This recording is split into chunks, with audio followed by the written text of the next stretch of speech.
Ed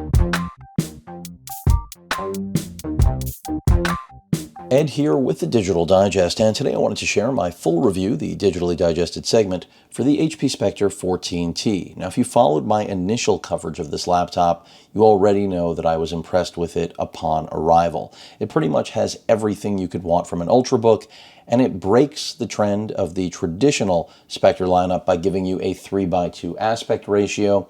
In this case, a 3000 by 2000 resolution OLED. This build with Intel's Core i7-1165 G7, 16 gigs of RAM, and a 1 terabyte NVMe still retails for around $1,700 US, but I do expect that price to fall. It has already gone down since this originally launched, and this is the blue color for those of you wondering. And in my opinion, you really can't go wrong with this Ultrabook here in 2021. Now, of course, a refresh may be coming sooner than later, but how much of a performance gain that will mean to most of you may be negligible at best. We have Windows Hello capability with the IR camera at the top, which works basically flawlessly. We have a fingerprint scanner right here on the keyboard deck, power button relocated, dedicated, mute, and of course, muting of the microphone with LED indication, which I love. Pen input, because of course this is a 2-in-1 convertible, and as you already know, the screen is able to go all the way around, not just open and close, but we can go into tablet mode, whatever mode you choose. And pen input on here is solid. The keyboard, in my opinion, is one of the best out there. This is really true of all of the Spectre laptops. HP does an excellent job. I believe HP and Lenovo have the best keyboards in the business, and this one's no exception. Another nice thing about the Spectre 14t is the size of the touchpad. Substantially larger than what you'll find on my favorite from last year, the 13T, which is still a fantastic machine with the same internals that you get here at a lower price, but many of you may prefer the extra height offered by the 3:2 aspect ratio on the 14T. Now, when it comes to content consumption, the speakers on here are fine. They're nothing amazing. It's more really about, I would say, having a computer that can do a little bit of everything, which is exactly what the 14T can do, just like the 13T that already is my Ultrabook of choice and has been since 2019. And in terms of performance, the real jump we got with the 10th gen, and this is Evo certified, is really Iris Xe graphics, because with that, you actually can game a little bit here. Now, this isn't a gaming laptop by any means, but you can absolutely run older titles, things that are not, AAA brand new titles, like Cyberpunk or anything else you fill in the blank, whatever your preference is. You will be able to game, when it comes to, again, older titles. And that's something that once upon a time in the Ultrabook realm simply wasn't possible. And when it comes to the overall battery life, that's another thing that is solid. Now, you can get this in, different configurations, obviously, other than the review unit I have here. But with the OLED, you're looking at about 8 to 9 hours of battery life, possibly even 10, depending on what you do in terms of screen brightness and the actual tasks. That's been my experience with it. If you go hard at it, you're looking at under 8 hours. But right now, just to give you an idea on screen brightness, we're a little over 50%. If I take it all the way down, things just got real. That's the lowest brightness setting. Take it all the way up, and well, it's looking blown out, and that's because it's too bright for at least what I'm filming here. Now, realistically speaking, I like to keep it at around 50%, so that's where I'm getting my battery life numbers from, if you're curious. And again, if you watched my initial unboxing, coverage, comparison, then you already know everything about this machine that you need to, and it's that it really is probably the best machine of its kind, in my opinion. Fit and finish, build quality, battery life, charges up fairly quickly, under 2 hours to charge this. And again, it's a big battery that does yield, as I've stated, somewhere between, I'm going to say realistically, 7 to 9 hours. I know I said 8, and then I said you could get as high as 10, but realistically, I want to set true expectations here, obviously. And so 7 to 9, I feel like, is a good range depending on users. So who is this for? Well, anyone who wants to travel light, because it will do exactly that. I think this is a great machine. If you know that you're going to be using this for school, if you know that you're going to be using it for work, you're going to be happy with it. My only real gripe with this machine is that the webcam quality still suffers. This is something that hopefully HP, when this gets refreshed, hopefully all manufacturers, because HP is not the only one, they will step up their webcam game. I mean, we've gone through the pandemic for over a year now. Crazy to even be saying that, but it's true. And video conferencing has become the backbone of the world.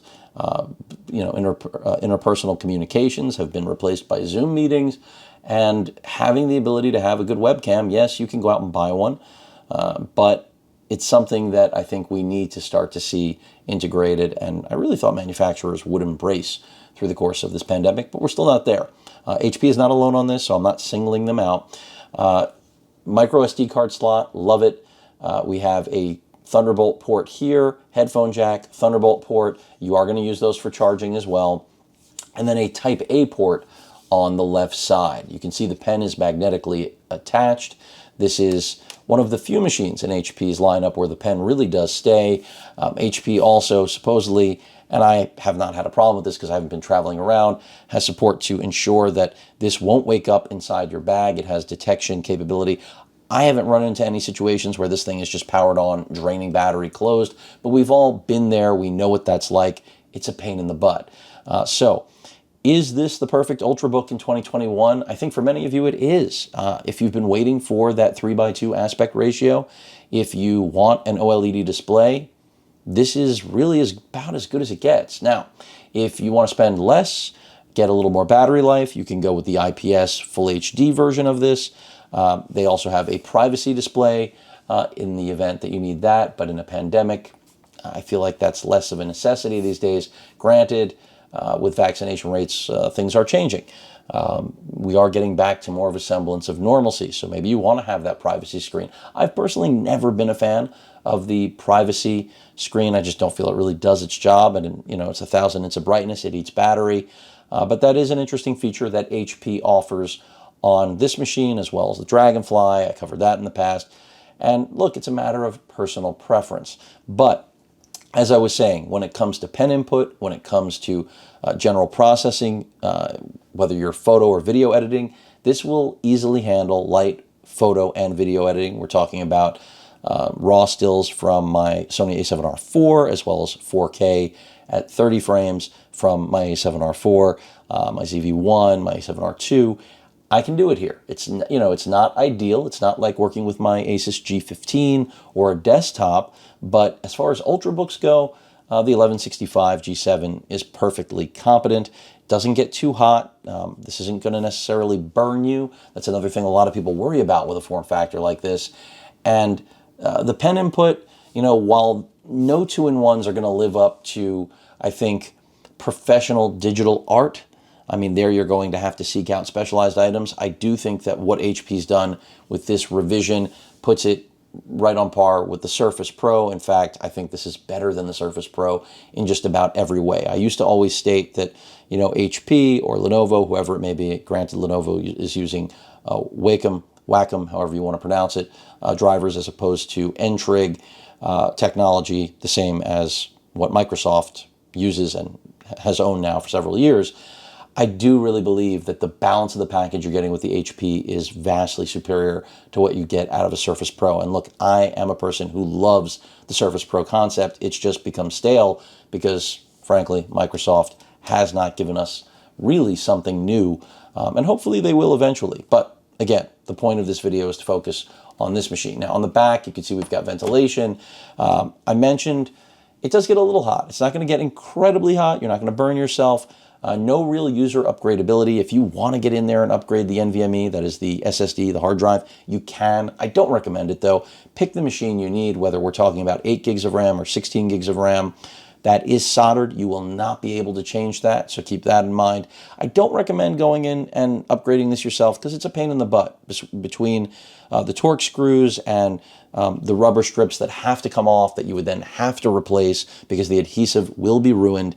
I just see these machines as being what most Ultrabooks are. You buy them, you use them, you lose them. I don't mean you literally lose them, but they live out their lifespan, and then you know, maybe they go to a child, you know, someone that isn't as demanding, that doesn't need, you know, the newest, the latest, the greatest, and you're good to go. And I really think the 14T is an exceptional machine. The Poseidon Blue, I think, is a really sharp color. This is a custom build that HP sent for review that, of course, is going back, but I think they did a great job. When I look at the 13T and the 15T, they're well represented. The redesign with the screen-to-body ratio on the display was a welcomed redesign last year, realized this year, I feel like. But this is a brand new offering and not brand new anymore. So hopefully it will be around for a long time and just improved more and more. Would love to see this, you know, with Gen 4 PCIe NVMe drives, which I'm sure we're going to see. Now, how much tangible difference that's going to actually deliver is another story altogether, but still pretty cool. And when you think about what this is really capable of doing, it's a fairly phenomenal machine. I mean, if I could pick one Ultrabook to own, this is probably it. And I have to say, when I first got this for review, the 3:2 aspect ratio, I wasn't personally after, because as a content creator, you know, I don't hate it, but I still prefer 16:9. I'm not in the majority on that. I know that. I'm also not in love with the fact that the power button's on the keyboard deck. I would like it to be on the side, but that's also one of the ways that this machine isn't going to accidentally power on. So it's a nice added bonus. It's hard for me not to reiterate how good the keyboard is, because that is one of the deciding factors for me ultimately whenever I purchase a laptop. Even though I didn't buy this, for all of you that followed my 13T coverage back in 2019 and 2020, you know that part of my love of that machine is its best-in-class keyboard, and this is no different. So while it may take some time for some of you to get adjusted to, I really think it is a winner in just about every way. And I'll reiterate size, because this is all finally going back to HP, long overdue. And there are a lot of options out there, but the one machine I think it really compares very well with is, of course, as I keep mentioning, my 13T favorite. And, you know, the 13T, the 16:9 aspect ratio, you instantly see the difference in terms of height with that display. But in terms of power, you know, overall processing capability, they're right on equal footing. It's really just, in my opinion, all about that display. And if you don't care about the OLED, which, by the way, is incredibly color accurate, which is the reason I love it, you don't need to buy it. You can go with the less expensive model, as I've stated, just like in my original coverage of this machine. Go with the IPS panel. Save yourself some money. You probably won't care that much about the difference in resolution either. So it's just nice to see that HP, again, is listening to consumers, reading the market, in my opinion, well. They're reading it correctly and delivering products that are functional, that look good, and that are made well. One of my big problems with the original 13T was quality control. Well, there were no quality control issues at all with the 14T. Now, I may have just gotten an excellent unit, but in my experience, again, it's been pretty much bulletproof. Wish list for the refresh. If we can get better speakers, a better webcam, possibly, you know, more power on this thing. I mean, if we can somehow make battery life extended a little bit more, that would be great. But overall, it pretty much has everything. Now, for those of you who would like to see an AMD flavor of this, I still think, while I actually own the Asus G15, which is powered, of course, by a Ryzen 9 processor, I feel like AMD's bread and butter still is not in the Ultrabook space. That may change very soon, but I'm still a Thunderbolt user. I do not, and Thunderbolt will be available to AMD sooner than later, but as it stands right now, I think that if you're buying an Ultrabook, to look away from Intel and the faster internal storage that they have in the pipeline would just be a little bit bonkers. But practical difference between Gen 3 and Gen 4 NVMe drives, not that much. I mean, yes, the read-write speed is nearly doubled, but what you'll see in real-time performance because of software optimization is another story altogether. So, final points, words about this machine. It is great. I can easily recommend it. I've included a link in the description for you to purchase it. It is through the HP affiliate program. I was not paid to promote this product in any way, shape, or form. This is an independent review as usual, and HP has just made a stunner. I mean, the Spectre line has been a favorite of mine for a while now, and I wasn't sure if the 14T was going to be in line with that, but I have to say, it might be a new favorite. This might, you know, even though I'm not buying this generation, I may have to get on board next gen. This may be the machine that replaces my 13T, but I still do love the 13T and the fact that it's got, of course, a 4K display. The UHD display for me is kind of a make it or break it thing, especially with OLED panels. Having the color accuracy, knowing exactly what my content's going to look like, is what I look for in an Ultrabook.